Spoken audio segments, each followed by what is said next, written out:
Bullet Club.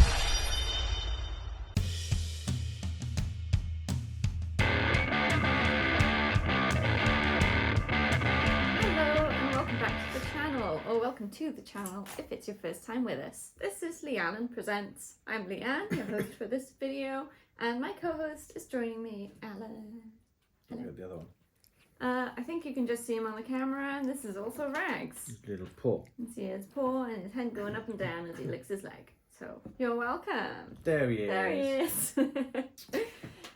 So, as you can see from the title card, we are here today with our reactions to AEW's most recent pay-per-view, All Out, which took place on the 3rd of September in Chicago.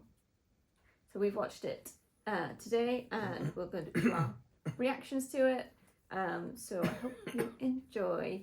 If you'd like to check out our predictions, we'll put a link to the screen somewhere so you can see what we thought was going to happen before the event, because we'll touch on it during this as we go through what actually happened. We'll know whether we got them right or wrong, etc. If you hadn't already guessed, this is spoiler heavy. If you are planning to see All Out and haven't yet, we'd recommend you go watch that first and then come back. But if you're just here to watch this instead, then thank you for joining us. Please like the video if you like it, and remember to subscribe, it really helps us out. And without further ado, shall we get into it? Yep. Awesome. So we have a couple of matches on 0 Hour, which is the pre-show for All Out. Starting with the over-budget charity battle royale. So the whole bunch of guys in here. I haven't got a full list. No, there couldn't find any of that. There's a load of people. So the essentially they're having this battle royale for $50,000 from Tony Khan's own money, they're saying, to go to a charity of the winner's choice, which is pretty cool. We did have a bit of an interview with Mogul Embassy, who have, I think most of their guys are in this match. Yeah, there was 3 of them. I swear, as far as I'm aware, I swear still ill, so. Yeah, so most of them are in it. And yeah, Fox is no longer in the embassy, so. And they were essentially saying that if they win, the charity they're choosing is the Mogul Embassy Foundation, meaning that they get to keep the money. Yeah, pretty much. So, at the start of this match, most of the people are on the outside, and in rolls Tony Nese into the ring, throws some insults to the crowd, and basically suggests that instead of a battle royale, they should instead do some group training, which no one seems to like, but he starts doing some push-ups. The bell rings, and a load of guys walk in, pick him up by his limbs, and chuck him over, so he's first man out. That's a fun way to start. I don't think I'd care to watch group training, really. No. Thanks. No. Another fun highlight from this match was Cool Hand and being eliminated by, he's caught by Dalton Castle's boys, and they're like carrying him around for a bit, and he just yells at them to put him down, so they do, and he's eliminated. Just do what they're told. Just do what they're told. The final 3 left in this match, because if we go through every elimination, we'll be here forever, so we can take it down to the final 3, which is Hangman Adam Page, Tia Leona, and Brian Cage. Yeah, both of them Mogul Embassy. Yes. Apart from Hangman, obviously. Well, yes. Leona and Cage are from Mogul Embassy. So Page eliminates Leona. So it's just Cage and Page left, which is great fun. They both end up on the apron, and Page hits a dead eye on Cage, and he tumbles off. So Hangman Adam Page wins. Yeah, we didn't have a prediction for that one because we didn't have a clue who was going into it. So no idea. Although I do remember when it was like about to start and the entrances were happening, you said Hangman's winning this one, isn't he? So as soon as Hangman came out, I was like, Hangman's winning this. Yeah, doesn't count for a point, but I'll give you kudos for it. That's it, I'm putting it as a point. No, it's not a point. I think this is a really fun match to start with. It's sort of low stakes in a sense, even though there's money involved in it. So the crowd, it's not like they're missing out on things if they're still fighting. I mean, yeah, like if someone comes off as me 50 grand, whether it's for charity or for myself, I'm taking it. But like the wrestling wise, it's low stakes. There's something to get the crowd into it, get excited. Who doesn't love a battle royale? Who doesn't love a battle royale? And the stakes were elevated by being told that Mogul Embassy were going to keep the money, but that did make it quite obvious when it came down to the final 3 that Paige was going to win it. Yeah. Because they wouldn't. It would have been fun if they'd swerved it and then they could have built an angle off it. They could, but then sort of saying that they're going to give $50,000 to charity when it's not actually going to go anywhere would be a bit of a miss, probably. So I'm just messing with the cat. He's being very cute, and you can't even see him. Well, you might he's wriggling. Might see some paws. He's a wriggling. So our next match on 0 Hour is a trios match. Mm-hmm. Hikaru Shida, Willow Nightingale, and Skye Blue versus Mercedes Martinez, Diamante, and Athena. Mm-hmm. This was a fun match as well. I didn't get any like high points. There wasn't exactly anything. No. Like nothing major happening. I did kind of, Athena was kind of getting a bit of a beat down by Skye Blue at one point. And I did sort of surmise that if Skye Blue wins by pinning Athena, she could be in the running for the Women's Championship for Ring of Honor. So yeah. That didn't happen. No.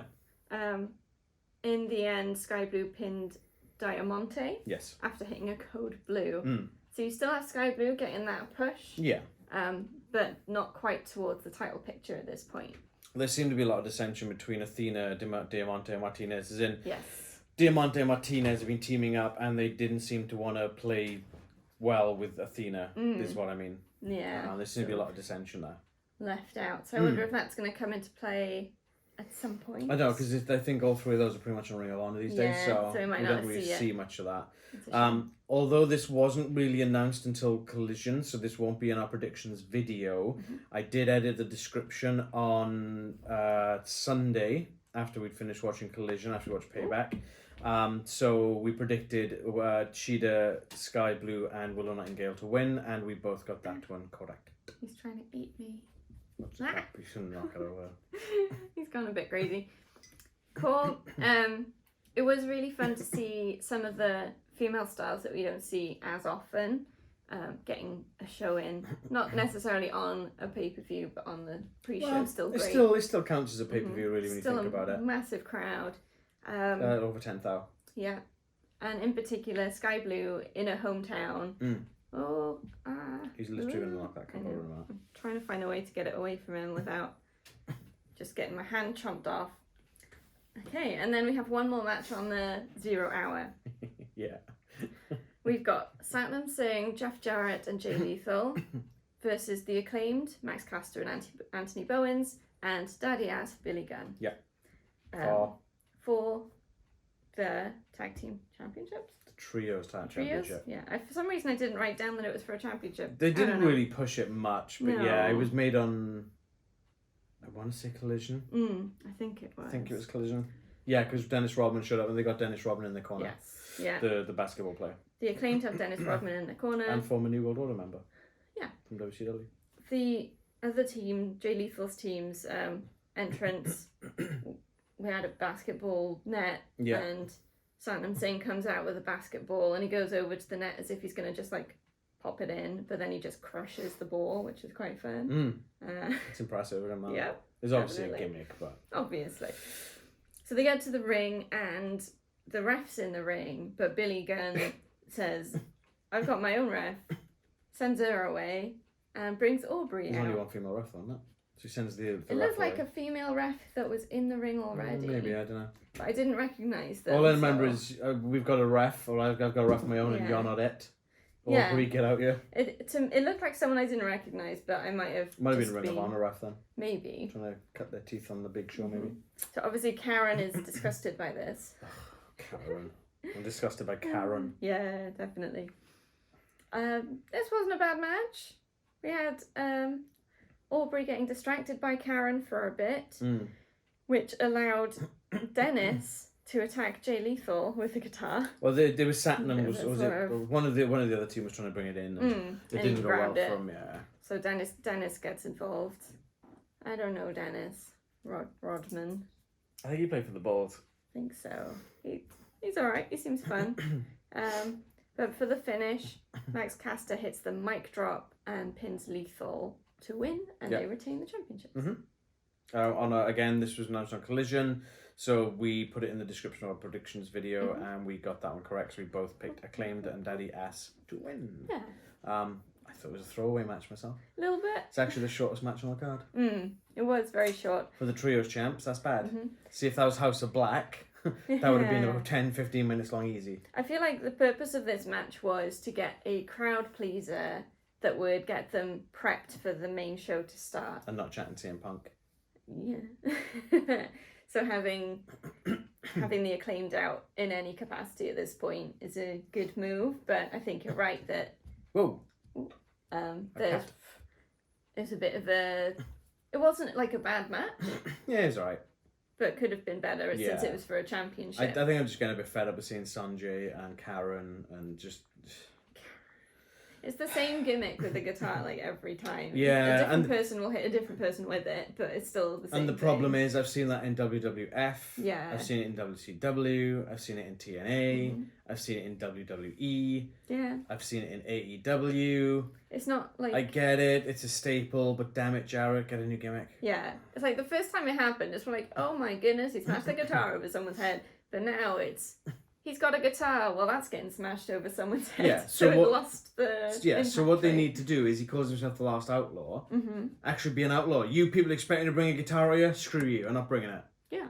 Be an outlaw. Be a rebel. Tease the guitar, then don't use it. Maybe... Or just don't bring it. Bring it out. Yeah. Those things probably aren't cheap.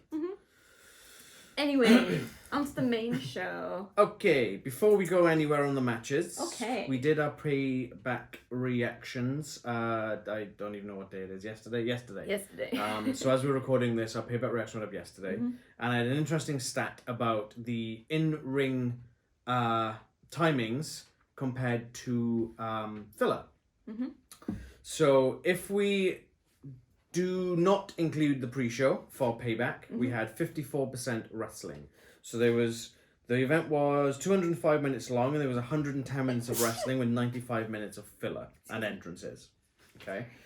AEW's event was 230 minutes, so I think it was just like shy of 3 hours 50ish, something like that.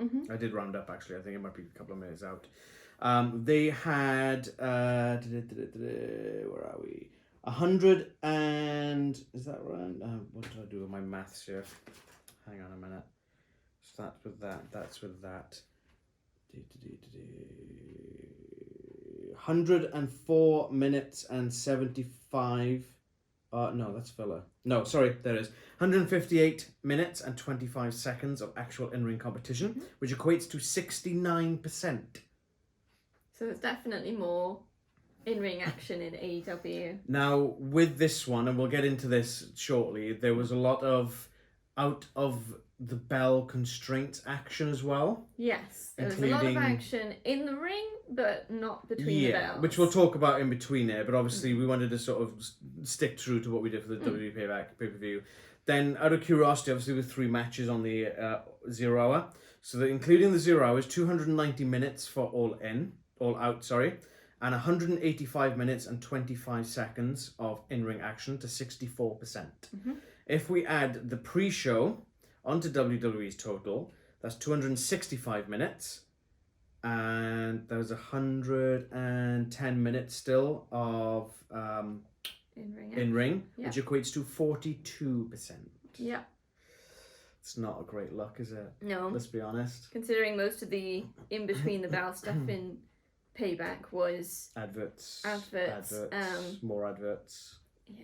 We had a couple of DraftKings, which are probably like 30 seconds long. We had a few build-ups for like recaps of the matches, which, okay, they're fine. They're fine. I honestly don't mind in either show recaps directly related to the... Yeah, you've got new viewers. Match. You kind of have to... Sometimes people will just tune in and go, oh, what's this? It's when they do, like... they didn't do it in Payback, but in previous events it's been the sort of video packages for a wrestler who's not even on the Cody. card. Oh, yeah. But, I mean, technically, Cody wasn't on the card. No, he wasn't. He was on a talk show. Yeah, so, on a pay-per-view. Why? But there we go. All right, that is interesting, though. It's nice to see that it's not just our perception. No, the stats speak for themselves. Yeah. They absolutely speak for themselves. And then again, we'll kind of, I guess when we talk about the matches, we'll get into the bits that happened outside the bells, which does still equate to in-ring action or for actually furthering storylines and not just being, hey, buy this shirt. Hey, buy this NFL replica belt. Hey, look at this radio package for wrestlers not even on the show. Hey, look, a talk show. Yeah. Continue. I just wanted to get that done before we hit to the main sort of card. All right then. So the first match on the main card was for the Ring of Honor World Tag Team Championships. It's Dark Order, Alex Reynolds and John Silver versus Better Than You Baby, MJF and Adam Cole. Baby. Join us. Join us. I do like that Dark Order, I think I mentioned it before, Dark Order are taking that darker tone again, which is I can't remember when we spoke about it. I know we have. I don't know if that was it might have been on the predictions. Yeah, it might have been. But then we didn't know Dark Order were going to win it. Well, I did, but you didn't. But we knew they were in it. Yeah. But yeah, it was great. It was referenced. I know that you were suggesting that what they need to boost that is some new blood. Yeah. Which I think is a great idea. Get a new leader in there. It feels a bit like Evil Uno's taking on the leader role a bit, which is great. I think it's not quite there. I think the problem is if you plant someone else in there, people are going to be like, well, that's not Brody Lee. Yeah. That's you've got to do it very delicately, very carefully. Mm-hmm. You can't just put anyone in that role. No, they would definitely need to. So what I think they should do, and this just popped in my head, what if they bring Eric Redbeard in to be the leader as a tribute to not only Brody Lee as one of his closest friends, John Huber, but also Wyndham Rotunda, aka Bray Wyatt. Yeah, I think that could work. That might be the only option that would work. Because Braun's still under contract with WWE. Yeah. He's out with a neck injury. But yeah, Eric Redbeard, I believe, is not signed to anything because he was able to appear on that Bray Wyatt tribute SmackDown. Good thinking. All right, my highlights from this match. MJF's proud look whenever he shakes someone's hand and then pokes them in the eye. Yeah. He just looked so pleased with himself. And I used to hate that, but now I love it. It's like a kid who robbed the candy store. How did he do this? Adam Cole. Yeah. Probably. It's you've got two almost polarizing to opposite ends of the spectrum coming together, and one's going to kind of rub off on the other. Yeah. And that's kind of what's happened. They've both rubbed off on the other, so they're kind of almost switching places a bit. But I think Adam Cole's influence has kind of lightened MJF up, even though he's still kind of the same. Yeah, he's still a scumbag. He's our scumbag. Then MJF taking a chair to the back of the neck. Yeah, that was nasty. Sold that so well and was helped to the back by various members of staff, doctors, etc. And Adam Cole opts to continue in the two on one match now, although when Evil Uno gets involved, it's 3-on-1. Yeah. Dark Order were pounding him for quite a while as well. Yeah, they really were. There was some crazy speed from Dark Order. Yeah. There's some spots where they would just like move after move after move, taking turns non-stop. I don't even know how they do that without hitting each other a bit. No. That's skill and just proper tag team smarts. Yeah. Well, they've been teaming for, what did they say, like 13 years they've known each other or something, I think the commentator said. So they got it. They really do. And it's great to see them actually be able to showcase that without as much of the jokey element in there. So I think that does sometimes tone down what skill they've actually got. I did enjoy part of the jokey element of Dark Order. I think it was needed at the time, wasn't it? But then getting back to the roots of it, especially when Brody was in control, it was all business. Yes. No nonsense, all business. But then you did have John Silver shout out, "Let's go, Budge!" to Adam Cole, referencing back to when they were calling him Budge and annoying him. Yeah, so they've still got some of that in there, which is great. So Adam Cole is taking a beating. Oh, yeah. And all of a sudden, MJF comes storming back to the ring, pushing away security, holding his neck all the way. And he comes in there and he cleans house. Yeah. Selling the neck all the way. The neck. Just like, he's just amazing. Do you think we're going to have now MJF versus Roddy Strong in a neck breaker match? Ooh. Of MJF walking around with a collar on. Who's got the strongest neck? Oh, Who's got the Roddy Strong neck? So we see some attempted kangaroo kicks. Yeah. He does get one He does. on both Dark Order guys. He did it at Aussie Open as well. Allin. Yeah. So it's great. I don't know, something about that kangaroo kick is just so stupid. What did but you say when you amazing. start doing this thing? He's like, God, that looks like the angriest kangaroo ever. He's just got this angry His face. scowl. How dare you hurt my best friend? How And dare you like, hurt Budge? Angry kangaroo. Mm-hmm. And then both MJF and Adam Cole hit the double clothesline on Alex Reynolds. Cole pins him, and they win and retain the championships. Yeah, there was a chant at one point of single clothesline when Adam Cole was on his own. Yes, which is brilliant. It's just a clothesline, guys. So we predicted Better Than You Baby to retain. We both got that one correct. Whoop, whoop. Really like this match. Great moves. It was fun. Just got some excellent selling, and Yeah, some great storytelling as well. Dark Order looked really strong. Yep, they really did. Even though they lost, they still come off really strong, I thought. That's like the best way to end a match, is both teams looking great. That's the thing, you've got World Champ, AEW Champ, MJF, Yeah. and former World Champ, Ring of Honor Champ, he was NXT Champion, former TV Champ. He's so many accolades in Adam Cole. He's been everywhere, he's been in New Japan, he's been NXT, he's been everywhere. And Dark Order, looking that strong against both those guys, really elevates them up in my mind. Yeah, and I really want to see Dark Order in more stuff like this. I'd love to see, actually thinking about it, Evil Uno, John Silver, and Alex Reynolds versus the Acclaimed and Daddy Ass for the Trios titles. Yeah, that'd be good. Yeah, maybe we'll see it. Oh. What if Dark Order's new leader is already in AEW? What if they get folded under the House of Black umbrella? Interesting. So you like slight tangent, New Japan Pro Wrestling and Bullet Okay. Club, right? Bullet Club, House of Torture. Evil is the leader of the House of Torture. They are a faction of Bullet Club, but they call themselves House of Torture. So you could have House of Black and Dark Order, or when they come out, the House of Dark Order. Ooh, interesting. Interesting. House of Black needs to get some more blood, I think. Really run roughshod over the entire place. You're kidding. Rags agrees with me. Rags agrees. Don't you? Next match for the Ring of Honor World Television Championship, Samoa Joe versus Shane Taylor. So Joe starts coming to the ring before MJF and Adam Cole have made it back. They're still walking up the ramp. MJF is going up the ramp holding his neck, hears the music and sees Joe comes out, sort of keeps walking but sticks to the side, and Joe pushes him and then keeps going to the ring. Yeah. You can see what he's doing. He's got a smirk on his face, Yeah. like get out of my way kind of thing. MJF doesn't take this sort of thing lightly, Hell no. as you can imagine. So he just legs it into the ring and goes for Samoa Joe. I don't blame him. Don't blame him at all. And then you have security separating them. Yeah. So that'll be interesting to see. I'm wondering if this is a clever ploy by Samoa Joe to get a one-on-one match with MJF for the AEW World Championship. And this, again, kind of leading into what we were talking about earlier about the percentages. This is in-ring activity. It's physical, but there's no bell ringing. Yeah. So if you add this, it would up the percentage. Yeah. It furthers the storyline. Get your hand up my muck hand. Sort of hands are poor. What are you doing? Cat hands. What are you doing? This cat is wanting lots of attention at the moment. Yeah, so that was cool. And then we come to the actual match. Yeah.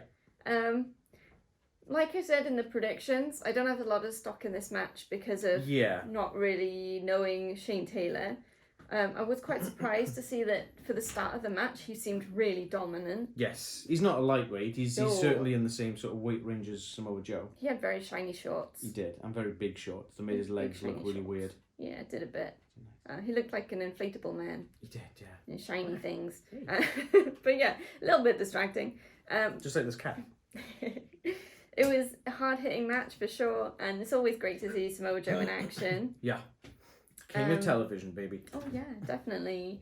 And the finish comes with a Kakina clutch from Joe, making Shane Taylor tap out. So Joe wins and retains the championship. We didn't see Joe's patented, oh, you're going to do a move? I'm just going to walk away. I love when he does that. So It's great. I think he did it when MJF came in, though. Probably, yeah. There was so much going on with that. Yeah. I did feel that Taylor did have a good showing. It wasn't Yes, just a squash he did. match. But then I did comment that it would have been like more building for Joe if Taylor just come in, was pandering to the crowd, and just slapped the clutch on in there and got to tap out after the ref rings the bell kind of thing. I think that would have been like, oh my god, he's so dominant. And then you kind of go, maybe he is a lethal threat to AEW's world title. You know? I'm not saying he's not now, but I feel that would have cemented it even further. Just be like, oh, okay, there's this guy, ring the bell, ding ding, smack, clutch, bang, done. Yeah, but not knowing the Ring of Honor storyline and everything, that could have, I don't know, there's probably very good reasons why you wouldn't want a squash match for Shane Taylor. But then on the opposite hand of that, I feel that there was a match later on in the card which probably should have been shorter, and this probably could have lent some more time for Matt. Yeah. Quite possible. But yeah. Okay. We both predicted Joe to retain, by the way, so we both got that one right. Anyone who bets against Joe is an idiot. Then we get a little bit of filler.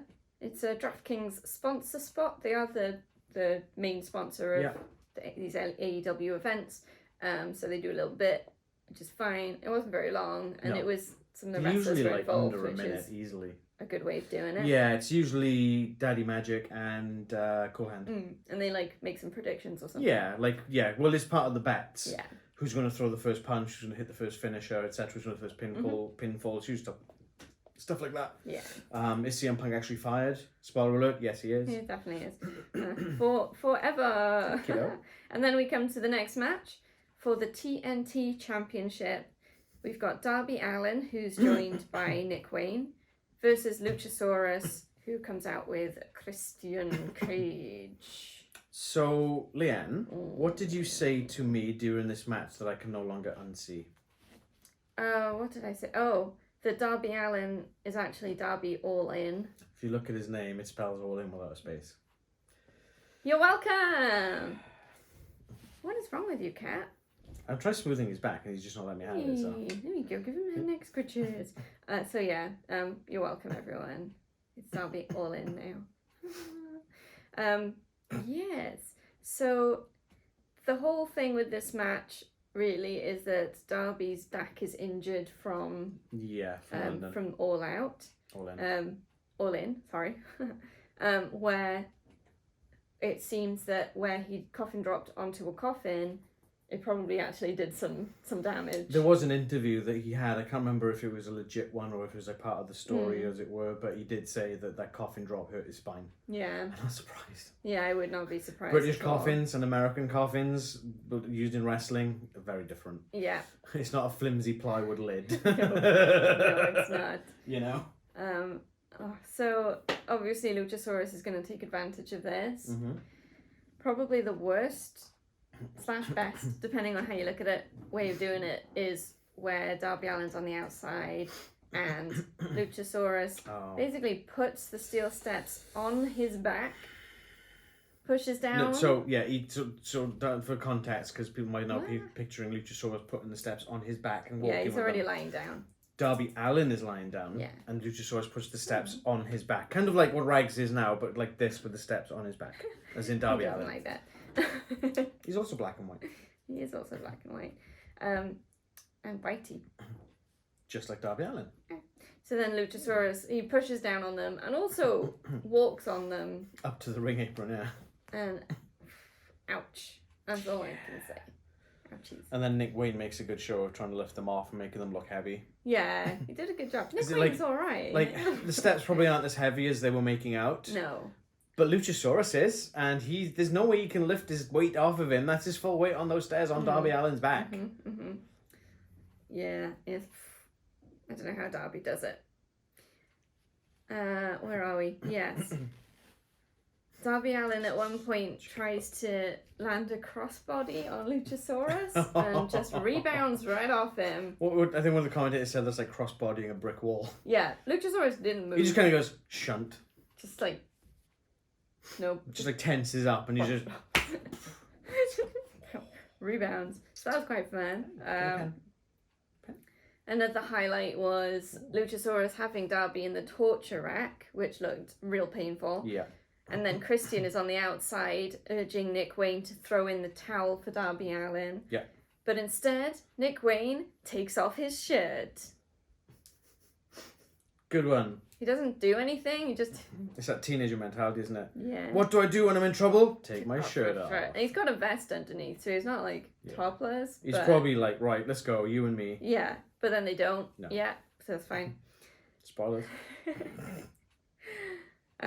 So then we come to I'm sorry. That's I fine. scrolled a bit too far and Rags is really distracting. So Christian does then later on attack Nick Wayne and sets him up for the concerto. So he's got Nick Wayne down on the outside, puts one chair under his head and goes sort of ready to hit with the other chair on top. I think at this point, isn't Darby like on the top rope trying to prep for something or something? It looks like Darby is attempting to go for a coffin drop, but of course he's distracted. So it gives Luchasaurus an opening to get him. And part of getting him is hitting him with 3 tombstones in a row. I don't think I've seen someone do a team's tombstone. No, it was 2 tombstones in a row and almost like a snake eyes.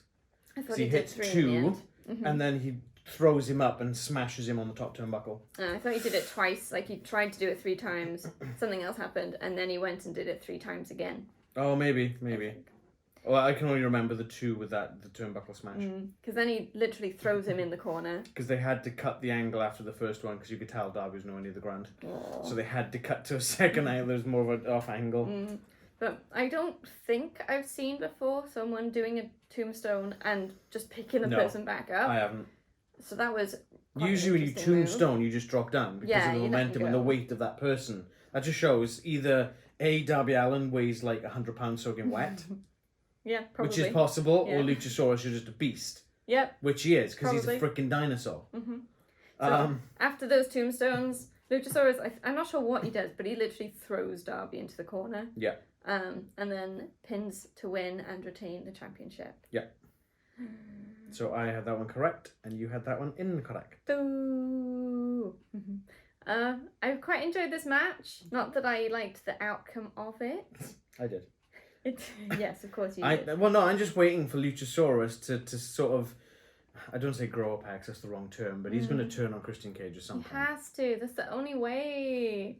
I did feel that Nick Wayne seemed to be a bit more of a hindrance than a help during this match. Yes. He was just used as... What if we're going to get heel Darby? He's been turned on Nick Wayne. That'd be something. Maybe.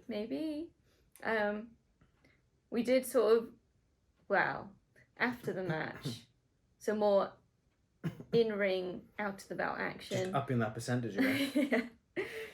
They set up for Darby to be given the concerto while Nick Wayne is being restrained, so he has to watch.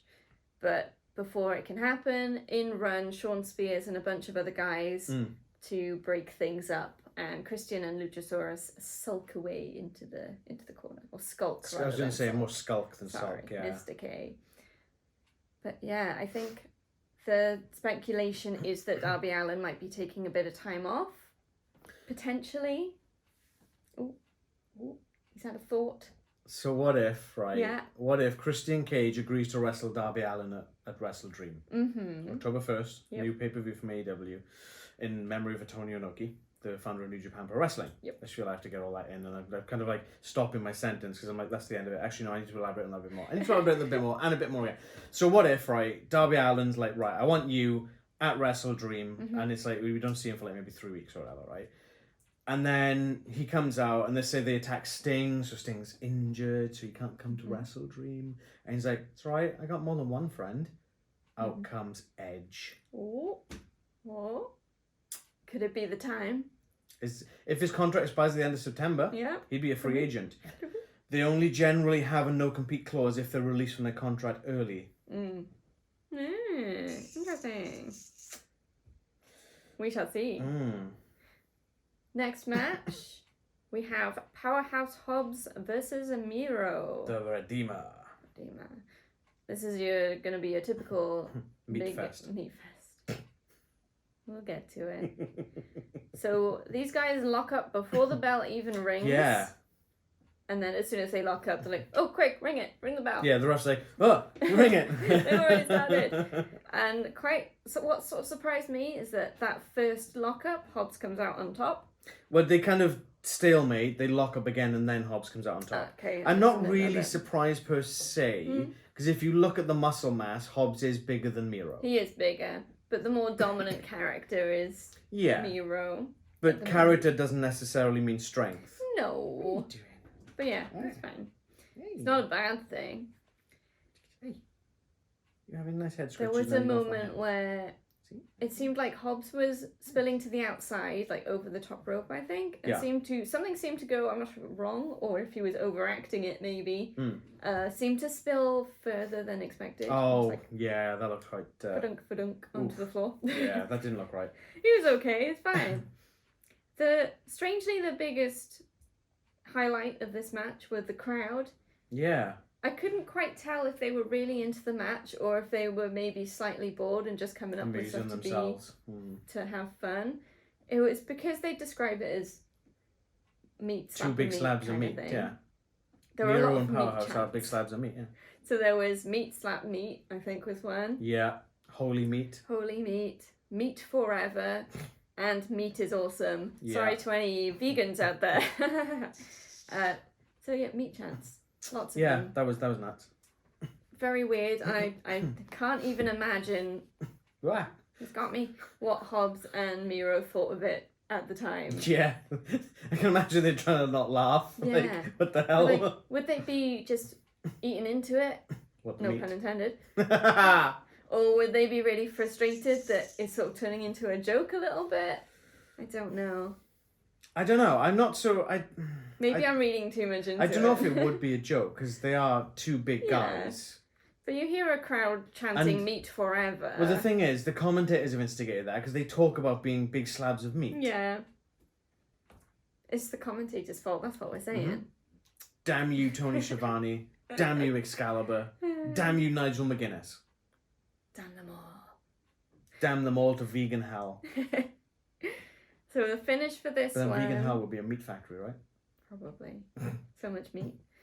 The finish to this one, Miro hits two, not like back to back, but two game overs on Hobbs. The first one Hobbs managed to get out of. Yeah. But the second game over, Hobbs taps out. And Miro wins. He stays in it for a while, though. Yeah, it does take a while to give up. So after the match, they do share a handshake. Yeah. Again, this is more in-ring stuff after the bell. Yeah.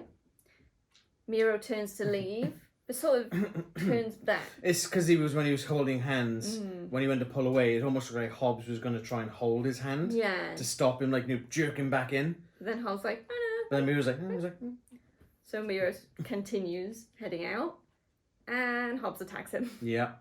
Because why wouldn't he? It's Hobbs. Yeah.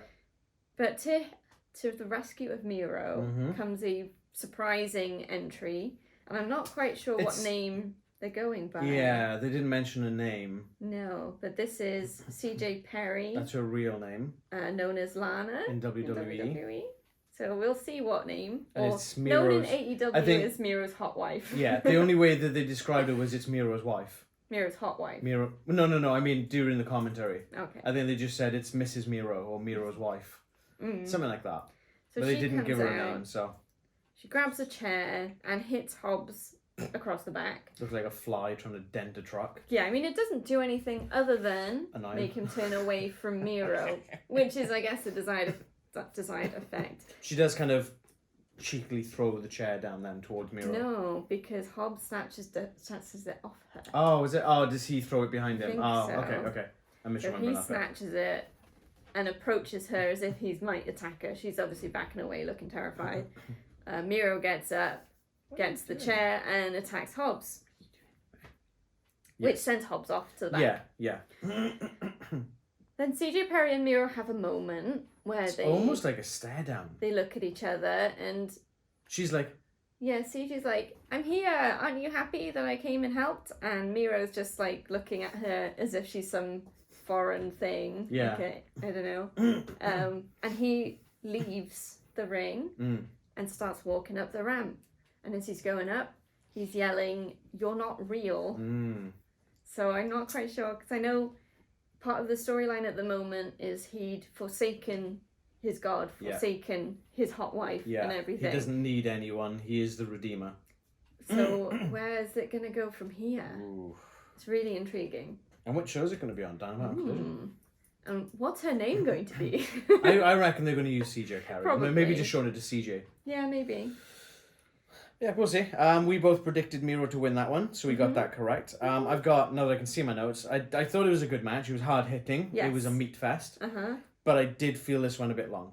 Mm. I felt that if you'd taken maybe, because this ran for nearly 16 minutes, if you'd taken maybe 5 minutes off of this and given it to the Joe Taylor match, which was just about 6.5 minutes, you kind of would have balanced them both out a bit. Yeah, I think you're right. You know? I think this one just ran a bit too long for me. Yes. I didn't hate it, but... No, not at all. Could have done with being a little shorter. Yeah, it could have been a lot worse, and they're obviously having CJ come out and then forward that part, and it's like, oh, this is a new twist on the story. I love a twist. Because as much as Hobbs is probably looking to get redemption on that one, I don't think that's the way we're going to go, but I might be wrong on that one. I think it's going to spin into something different. Yeah. And then Hobbs will probably just go with something else. Yeah, quite possibly. Can't wait to find out. Next match is for the TBS Championship. We've got Kris Statlander versus Ruby Soho, who's accompanied by Saraya, but not Toni Storm. So not the full outcasts. I was thinking outlaws, like that's not right.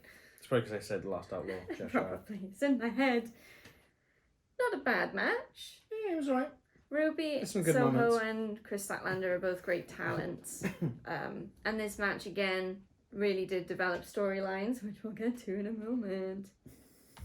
A highlight for me was the double crossbody, where they both tried to crossbody each other at the same time, and you just get that slap. That spot always looks nasty. It does, God, who's winning that? No one. I don't want them to do it any more than they do, but it gets me every time. Yeah. I never get tired of that one, but I might. Don't start doing it every match, please. That'd be terrible. I go straight to the finish now. It's not like a high spot match again. But nothing wrong with it. Given the size difference between Ruby and Kris Statlander, Ruby did show a lot of resilience. I kind of like that. For sure. And she did hit the no future from the top rope, which was like, whoa, wait, what? Yeah, that was really cool. So, Saraya distracts the ref. Yeah. Ruby Soho gets the spray paint from the corner and is sort of hiding it behind her back, waiting for a moment.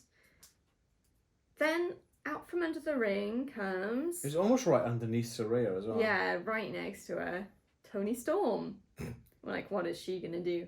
So she sneaks around the ring and grabs the spray paint from Ruby. Yeah. And just starts like spraying it in the air. Like, I don't even know what she's thinking, if anything, at this point. She's probably just like, ha ha ha, you can't use it. Yeah. So that double distraction, I suppose, allows Kris Statlander to hit I think it was called a Sunday Night Fever. And pin Ruby Soho to win and retain her championship. Yep. So yeah, interesting developments in the whole Toni Storm thing. She's going to splinter off, definitely, I think. But I'm not a big fan of this gimmick that she seems to be doing, like, I am the queen kind of thing. It's like... I'm getting, like, dramatic diva. Yeah, which is... I'm finding it quite fun, I will be honest. It might get grating, or it might get just funny. I don't know which way it's going to go yet. I think it might just be that I'm not a fan of Toni Storm. Maybe. I think she's overrated. I like that she's doing something different. I think that's sort of what's appealing to me at the moment. Yeah, I can't deny that. Just decided to try something completely different for a bit. So I am quite intrigued to see what happens next. We both predicted Statlander to win, and we both got that one correct. Yay! Next match then. So this is the strap match between Bryan Danielson and Ricky Starks. Yes, the returning Bryan Danielson. The dragon that Ricky Starks thought he was fighting Ricky Steamboat. Nope. So Danielson does have his arm padded, strapped up. He's got his right forearm in a thing. Because obviously he broke his forearm at Forbidden Door. Yes. I'm surprised he's back so quick, mind. Yeah. Must be all the nature stuff. All the veganism. He does a lot of nature stuff. It's probably good for healing. I don't know. For this match, we also have Ricky the Dragon Steamboat on commentary. Yes. He had to be there in some capacity, so I think commentary's It'd be weird not to have him there. Although, I feel like he was treating commentary like he would a podcast a little bit. There were a lot of long pauses while he thought, and then he was explaining why he had long pauses and all this. I know he was just trying to create content. Yeah. But maybe change the flow a bit. They probably sort of, you're pausing and someone's in the headset going, dude, you actually need to speak. To say You're on something." commentary. Yeah. And they had They to were remind him asking him- so many They were times. asking him questions, and he was like, "This is what I think." And it's like, oh, bless him. Bless him. Like, I mean, he is 70 plus. Yeah, so. he is. The other interesting thing before the match starts is that Danielson enters to the final countdown by Europe, which, I don't know, it gets the crowd going. So I'm guessing it was the music he previously used Indies, yeah. in the Indies, and Tony Khan is splashing out. Splash up Those Metallica rights. last week, Europe this week. Whether it's a one-time thing or it's going to be the He music used it from at now on, Forbidden don't know. Door, Mm. but I have heard that Europe is ridiculously expensive. Even Tony Khan said it himself, so the Forbidden Door was supposed to be a one-off. So I don't know, maybe they struck a deal, I don't know. Maybe. I have no idea.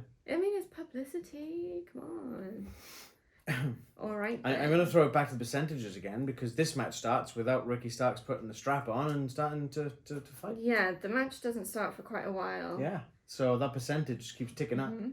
So Starks ducks out of the ring, and he's like just working out. He's sort of jogging around the He's ring, doing, like, taking cardio, his pulse yeah. and everything. Like, okay, he gets into the ring, and then he's instead of getting strapped up, he attacks Danielson with his weight belt, which splits him open before the match even starts. Yeah, he wraps it on his fist and... Yeah. Is this even before the match starts? No, I think the match starts then. Yeah, I think you're right. I know he does attack him beforehand, Yeah. and then he puts the strap on because he feels like he's weakened Bryan. Yes, you think he's got the upper hand now, so he's on for it. Mhm. So there is a lot of hitting each other with the strap. Oh, It's a strap match. It's gonna happen. It was a lot. It actually felt to me a bit hard to watch at points. Yeah. There was just so much, So- just relentless from both of them. That noise is stick with me for a bit. I know it's a strap match. You got the strap. You're gonna use it as a weapon. I do feel a bit like it was done too much, but that's probably just me being sensitive. I don't I know. bet there's like they've both uploaded pictures to Instagram and stuff about their backs and chest Yeah, and stuff. the welts. Or the face, because they were getting them in the neck and the face as well. It's like, oh my god. Crazy. So some highlights at one point. Starks is down, and in comes Big Bill Yeah. to attack Bryan Danielson. Yeah. And in retaliation to that, Ricky Steamboat gets up Yeah. and delivers a chop, a couple of chops. to Drags Big Bill. Big Bill off the apron first because he stood on the apron. Drags him off, chops him, and then, well, Big Bill gets him back. Just like catches him. And I'm not quite sure how it happened, but Starks comes flying out the ring, knocking Big Bill down. Bryan I guess probably Bryan threw yeah. him somehow. It was just like a wild Starks flying through the air for a minute. Suddenly a Starks. Yes, exactly. So Big Bill's down, and Danielson then dives onto both Starks and Bill. It feels weird just calling him Bill. I need to say Big Bill every time. Yeah. Because it's like, I'm not on first name terms. First name Big, second name Bill. Mr. Morrissey. And then coming down to the finish. Mr. Bill. Unless you've got anything Big in Bill, particular. right? Big would be his first name? Mr. Bill. Mr. Bill. Yeah, No, I'm Big's good. the first name. Okay. Danielson kicks Stark's head in. Yeah, after... Effing head in. Yeah. Where he holds both arms and he's just stamping down on the head. Then gets him in the label lock, which then he kind of transitions to just plain old strangling him with the strap.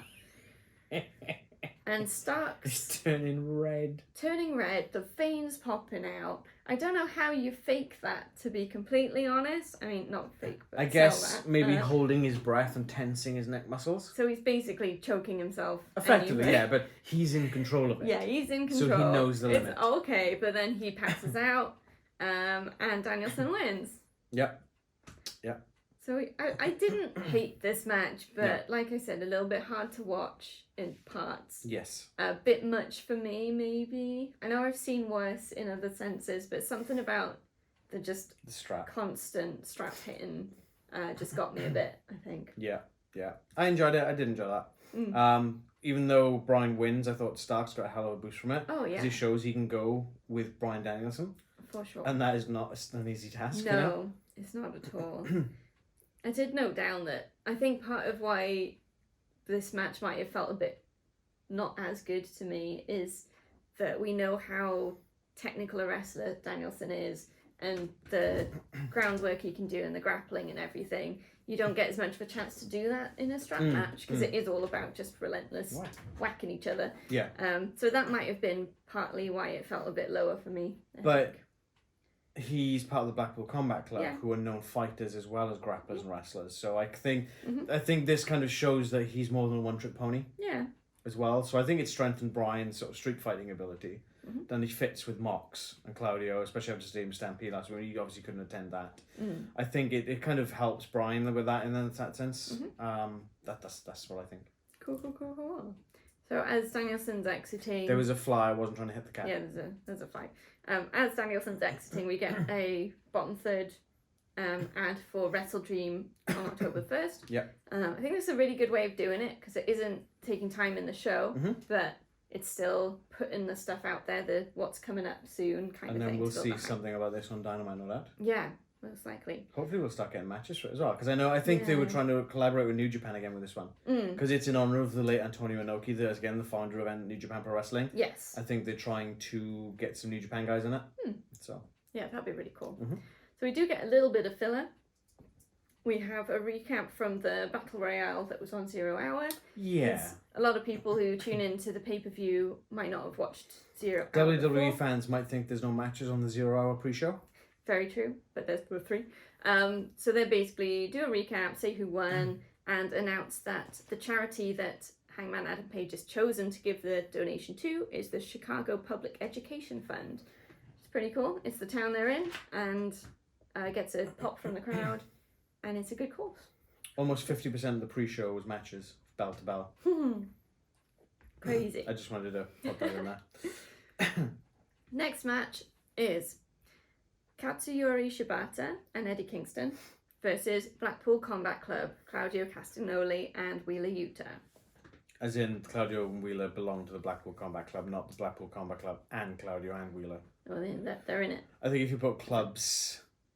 You said Blackpool Combat Club, Claudio Castagnoli, so it kind of sounded like there's... I thought it made sense. There's like 17 guys taking on Eddie Kingston and Shibata. No. I think it made sense. You're just being picky. Trying to put out good content for our viewers, Leanne. Well, we can go over feedback after the show. Jeez.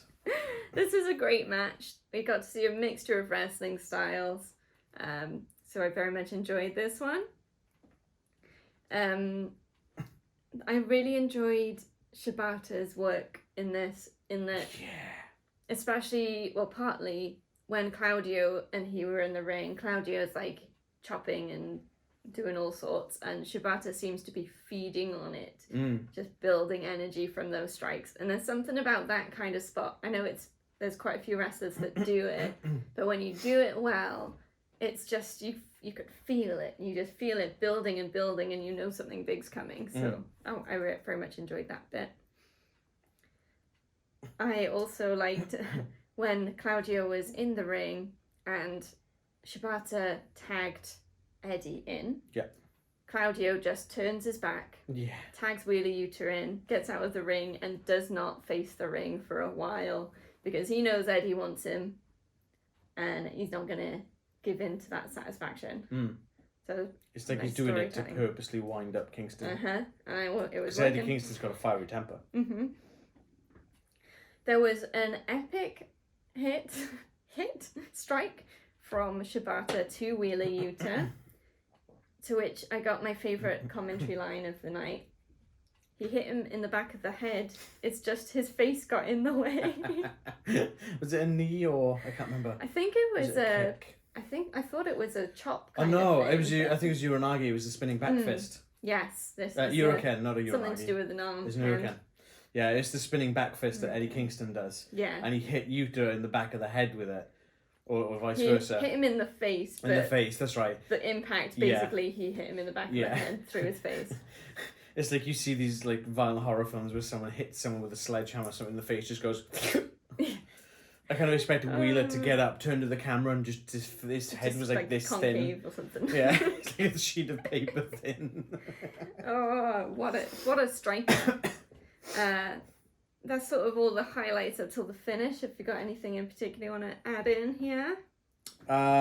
I did have the neutralizer. I think it's close to the finish.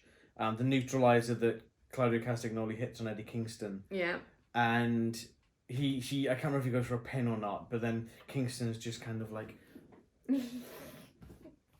it's just really doing that, gentle. trying to but he's that's right. He's kind of like I'm still here. I'm still with it. I'm still hitting you. Deal with it. But he's like he's just taken a really big impact. Yeah. So it's just kind of like it's almost like Orange Cassidy, if that was real and not a way to get in the opponent's head. It's just Kingston going, I'm not out of this yet.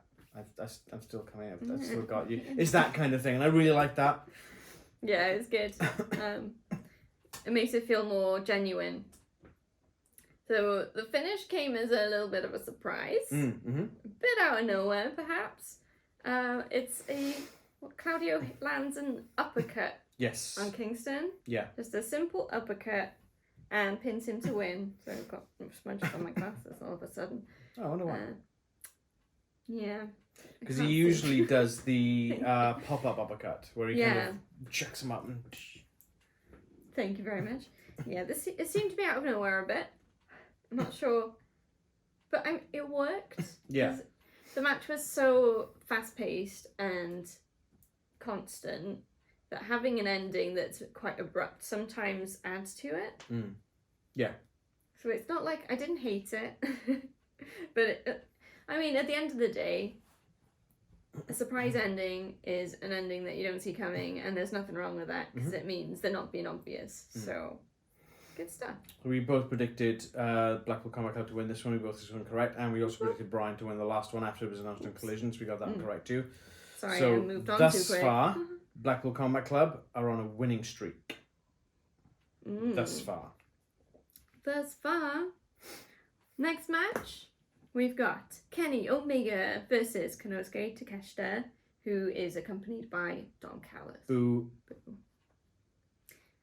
I love this match. Yeah. So good. These guys are so talented, and there was just the right amount of shenanigans going on. Too much for my liking, but... Too much? Well... But in terms of that, yeah, Yeah. I don't know. Let's get into it. Some highlights for me was Kenny hitting a moonsault off the barricade. Yeah. What I particularly liked was when he's on the outside with Takeshita, and he's got his arm around him, so he's in control, and you can see him just looking around like he's searching for the opportunity. It's on the fly, he's looking for stuff in the moment, sees the barricade, he pulls off the padding and goes for it. So it made it feel really genuine and like it was, he's coming up with stuff on the fly kind of thing. Do you know what it kind of reminded me of?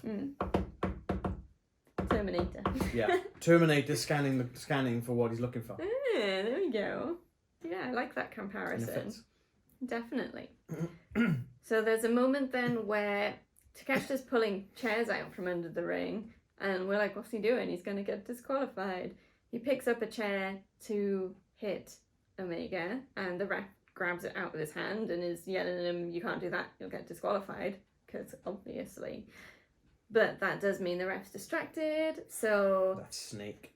Don Callis piles a load of chairs on top of like Kenny 4 or Omega 5, as like he's that. lying outside the ring, and Takeshita takes that opportunity to dive over the top rope right onto them. But Kenny had moved some off him, which again adds to it being genuine. He's not just going to lie there. If he's got any movement left in him, he's going to try and save himself. But an interesting way to get the upper hand. Ref distraction is quite common, but I haven't seen this exact thing before. No. So it's good. Not that I think it's good that Callis is alive right now. Yeah. And then we come to another highlight where Don Callis is telling Takeshita to distract the ref, and while distracted, Callis tries to use a screwdriver on Kenny Omega, but Omega moves out of the way, so you just get the screwdriver stuck in the mat. And then I'm like, going for it. So he's like, it's like right in there. And there's me then nervous whenever anyone's near the screwdriver, just sticking up, because I'm like, this could be yeah, because terrible. Takeshita's on the ropes, needs a V trigger, and he's right by the screwdriver. Right by it. But from that V-trigger, he picks up that screwdriver as Omega picks him up for the one-winged angel. So Takeshita tries to go to use it, but the ref sees it and snatches it off him. Yeah. But it does then make the one-winged angel fail. Yes, because he's put him off balance. Terrible. Damn it, ref. Come on, ref. Damn it, Callus. Thanks for not letting Yeah. Kenny get hit with a screwdriver. Yeah. Good stuff. And then coming to the finish. Should have reset it. You get back up. Yeah. The one thing I've got is that Kenny had an Indian deathlock on Takeshita quite early on in the match. And it's a leg submission kind of move, and it works on the legs. As soon as Takeshita kind of broke it, he starts squatting to try and get that flow back into his knees, which I thought was really good. Yeah. Again, adds that storytelling of the moves, and I thought that was really cool. Makes it look real. Come on, guys.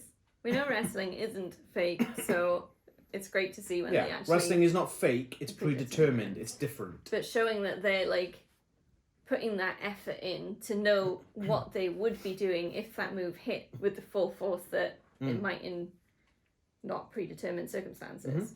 You know. So coming to the finish, which is another out of the blue surprise one for me. We were both like, what? Yeah. So fun. A little bit. Fun times.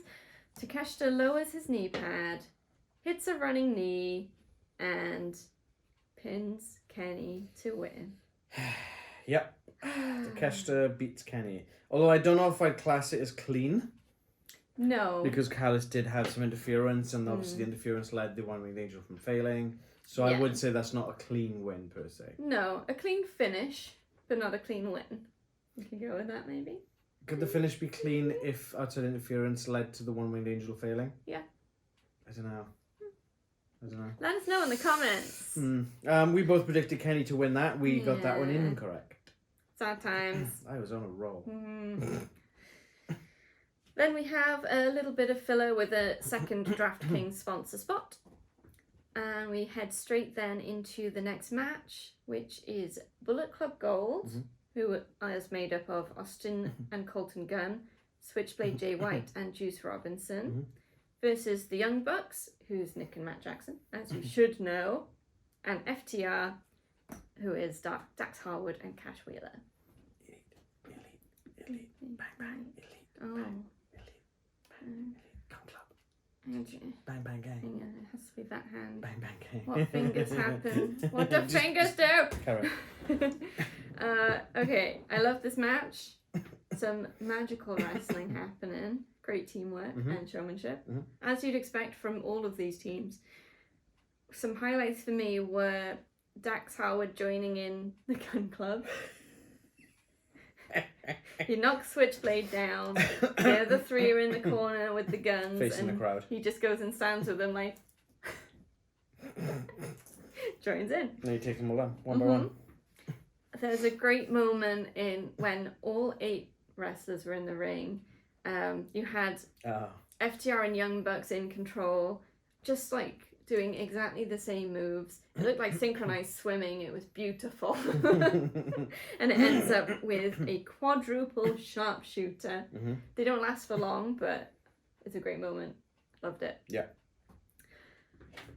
I've put here a bit of just how I feel that when the Young Bucks and FTR are in the ring together, either against each other or working together, something special happens. Yeah. There was so much just constant moves, move after move after move, avoiding friendly fire, a lot of spots where they like nearly hit each other but didn't, but then instantly were back on the same page working together. It just works. I mean, one of the Bucks hit Big Rig with one of the FTR, and I think it was Dax and Nick hit BT Trigger. Yeah, at one they're point. doing each So other's it's like, moves, this is great. working in together. They're like making openings for each other, so there's no selfishness in there. They're just working towards the same goal. Dax even does a suicide dive. Like, what the hell? Crazy. Loved it. And then coming to the finish, unless you've got anything to add. No, come. Switchblade hits the Blade Runner on Cash Wheeler. Yeah. And Austin Gunn pins him. Was it Austin or Colton? I'm pretty sure it was Austin. Was it the long haired one? I think it was the short haired one. Okay, cool. I could be wrong. Yeah. I was stunned, but I was like, wait, what? Yeah. Again, quite quick. And then again, you've got the Bucks kind of right at that last second, but just that 1 second too late getting in there. And it's like, and you can see Nick just kind of like, sitting down. He's like, Yeah, it's like if I'd just been a second earlier, could have broken it up. And there was a bit of a to and fro as the Young Bucks heading back up the ramp, and Dax does not look happy with them at all. it's like, we were there, we were just late. We're just too late. Yeah. You And can it see Katsuyori, happens. yeah. But this match, it could have gone either way. Right to the end, it was just, it was almost chaos, but in a controlled way. Does that make sense? Yeah. So anything could have happened. It's just that they just ran out of luck. So we've seen Bullet Club Gold's Juice Robinson and Jay White face FTR for the tag titles. Yeah. Okay. Colton Gunn and Austin Gunn were the Gun Club before they obviously joined Bullet Club. FTR beat them for the titles. Okay. Yeah. They never got their rematch. Now that the Guns have beaten FTR in a match, technically they have because it's a pin. Yeah. Does this mean Gun Club, or Bullet Club Gold, the Guns, are now eligible for a tag team title match? Maybe. Okay, so what if, fancy booker, right? What if Samoa Joe obviously attacking MJF, obviously part of the ROH brand, ROH tag team titles, MJF and Adam Cole. What if Switchblade Jay White and Juice Robinson go, you know what? We're not going to challenge FTR, but we're going to go for these guys. We want the ROH tag titles. Gun Club win the AEW tag titles. Juice Robinson and just Switchblade Jay White win the ROH tag titles. Bullet Club hold tag team gold on both brands. Ooh. Imagine. Interesting. That would be sweet. That would be too sweet. Yeah. That one. Bang, bang, gang. The watches. We're gonna crack the watches. I gotta protect them, I don't worry about Me too. Fine. And guess what? It's time for the hand signs of the pay-per-view. Excuse The me. hand signs of pay-per-view. There you go, Rags. You can help. There were a lot of good signs. Ooh. It's mostly in shot. It probably Don't won't worry be. about it. There were quite a lot of signs here. Some the usual boring ones, some more creative. I wrote down quite a few, but I have narrowed it down to my top 3. In third place, because of current circumstances, we have Tony Khan just cured cancer.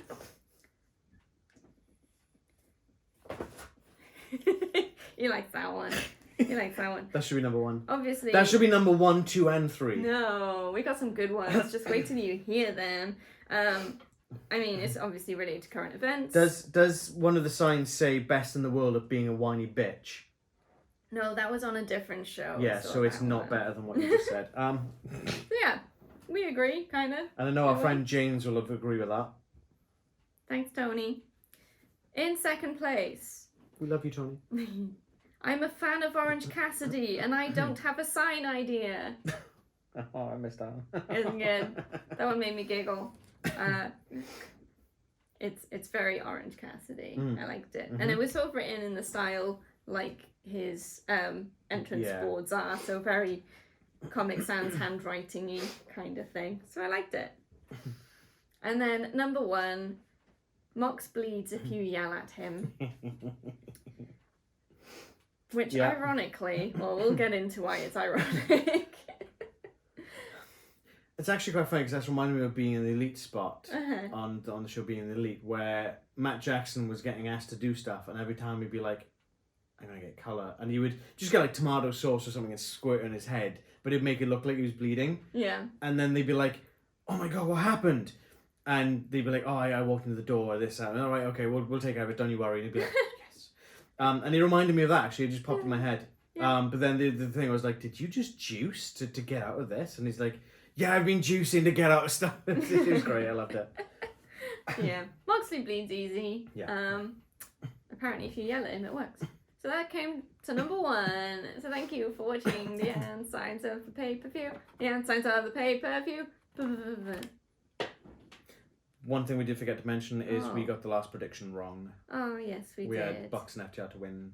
Oh, yeah. But all the CM Punk marks will be like, oh, but the EVPs booked themselves to win every match. They've lost 2 matches on 2 straight pay-per-views. Yeah.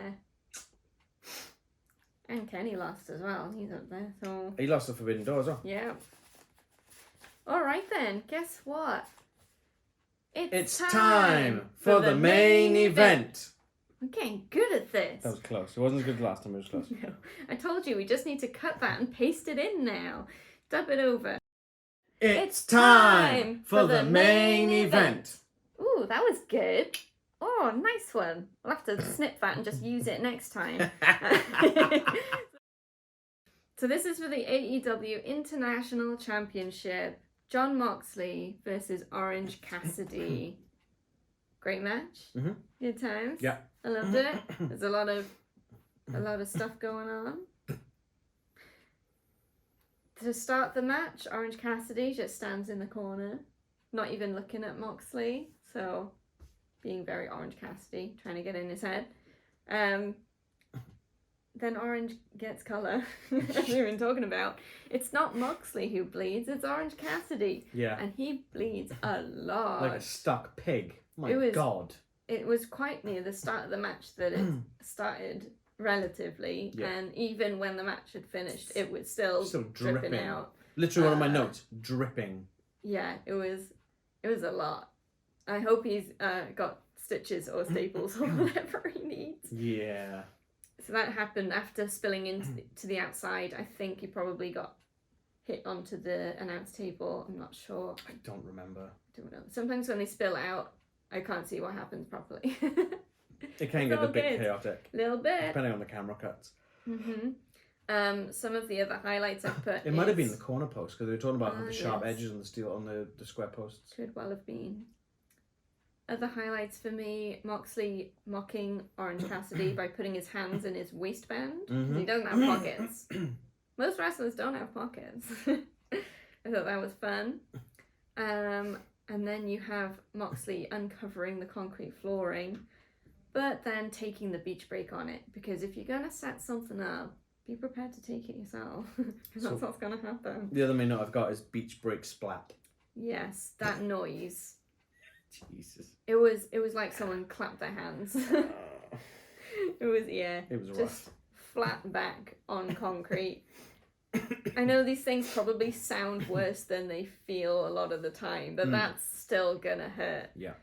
And following that beach break, Moxley is like over by the steel steps, and Orange Cassidy just drop kicks his head right into them. Yeah. Which is destructive. And then rolls in the ring. He's like, "Ref, cut him out." Yeah. Just bleeding all over the place. But even from that, Moxley didn't start bleeding. He didn't bleed at all in this match. Surprised by that. What happened? They pull a swerve. We should have that in the prediction pool next time. I know. Is Moxie going to bleed? Because it's always yes. So basically what you're saying is Orange Cassidy should have shouted at him. Yeah. To make him bleed. But Orange Cassidy wouldn't shout at him. Get the ref to do instead. Yeah.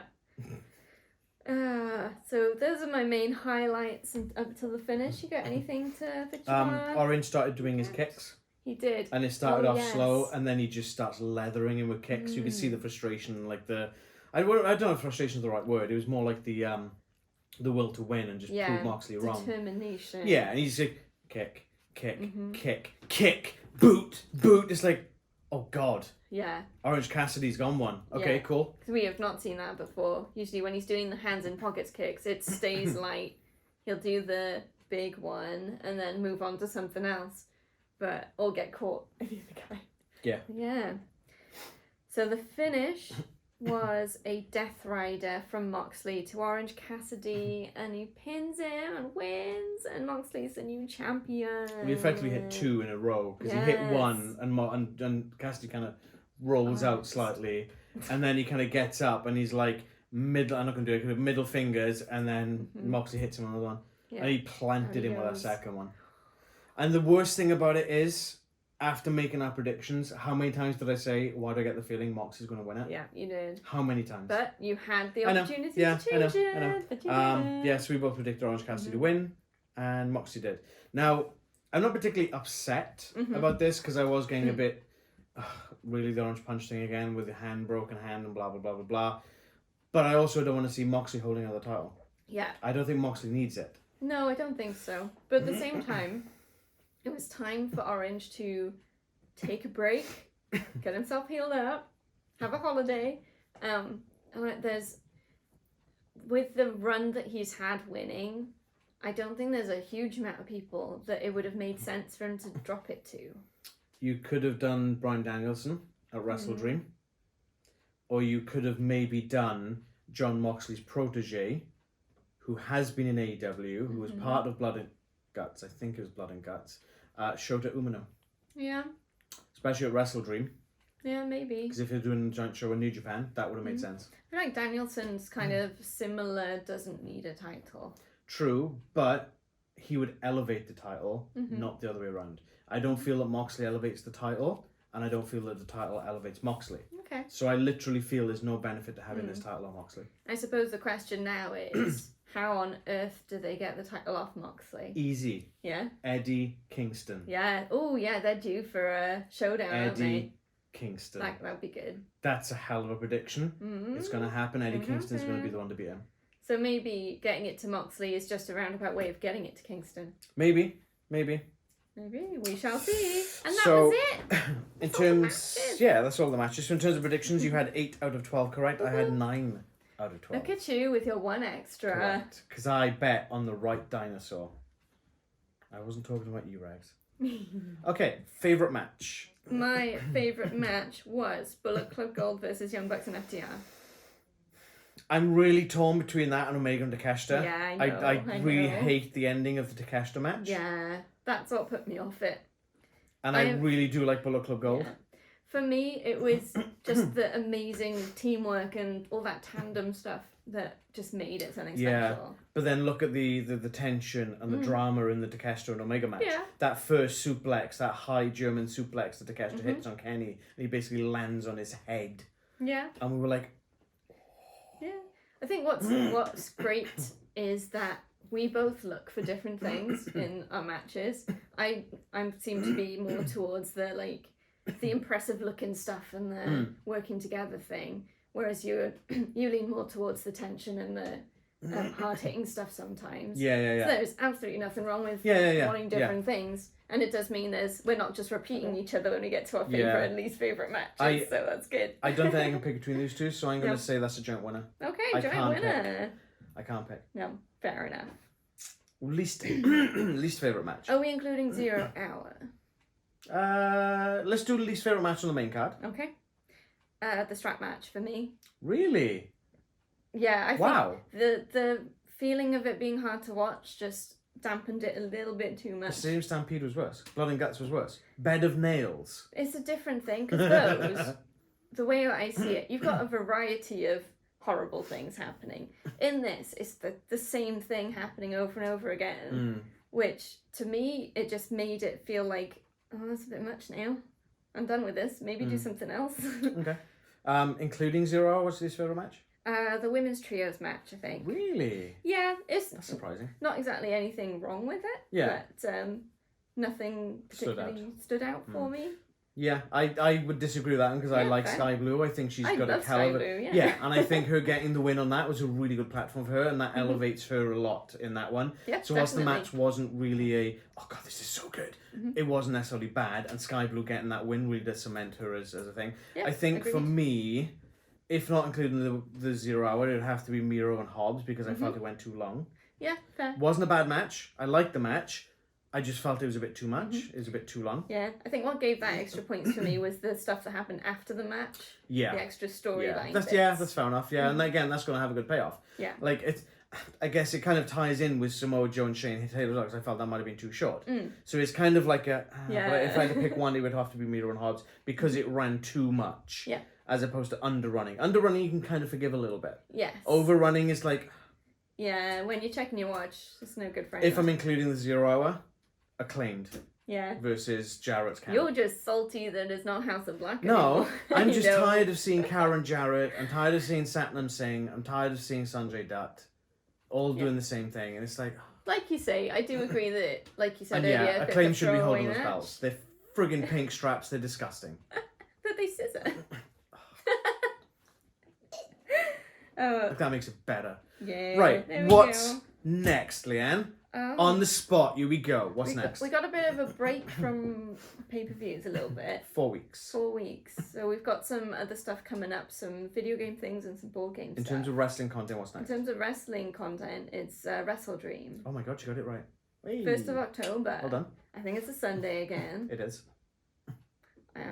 So it'll be after work, we'll be recording. And then the week after that is Fastlane, WWE. So, so we've got two. Not 2 in 1 week. Yeah, and we got 2 AEW pay-per-views back to back again. Whoop, whoop. Awesome, love it. Good times. Okay, yeah. So as Julie said, we've got The Last of Us coming up this week. Leanne's getting back on that. Yeah, because we've got a little bit of time this week, so we're getting Last of Us 2 back out, and then obviously we've got some other stuff, but we're not going to talk about that yet. If you want to find out what's coming up soon, follow us on our socials. Linktree's in the description below. Takes you to our Instagram, our Facebook, and X or Twitter. If you're an old school. Don't do that again. No, don't do that again. And we put up every retweet Monday. We put up a coming soon post, which is an image that'll give you a little hint of what's coming up and when. Sometimes they're obvious, other times not so much. Yeah, we vary it. So that's how you know what's coming up. And to be notified when we drop the videos, all you've got to do is subscribe and hit the bell to be notified. It's that easy. Simples. That easy. Please do like this video if you liked it. Every like makes us feel special inside. So please do it. Just because it's a wrestling video, I have checked in the last sort of 10 minutes as well. We are currently on 316 subscribers. 316. Allin presents 316. Oh, hell yeah. Hell yeah. Thank you, everyone. We appreciate you. Talk to us in the comments. Let us know what your favourite match or least favourite match was of this. Or tell us your favourite Stone Cold Steve Austin moment. Or tell us how much you're glad CM Punk got fired. We like all these things. Awesome. Well, we hope to see you in some of our non-wrestling content. But we know some people are probably here just for that. So in that case, we will see you when we do our predictions for Wrestle Dream. And the rest of you, we'll see you around for video game stuff. Thanks again. I'll see you soon. Bye-bye.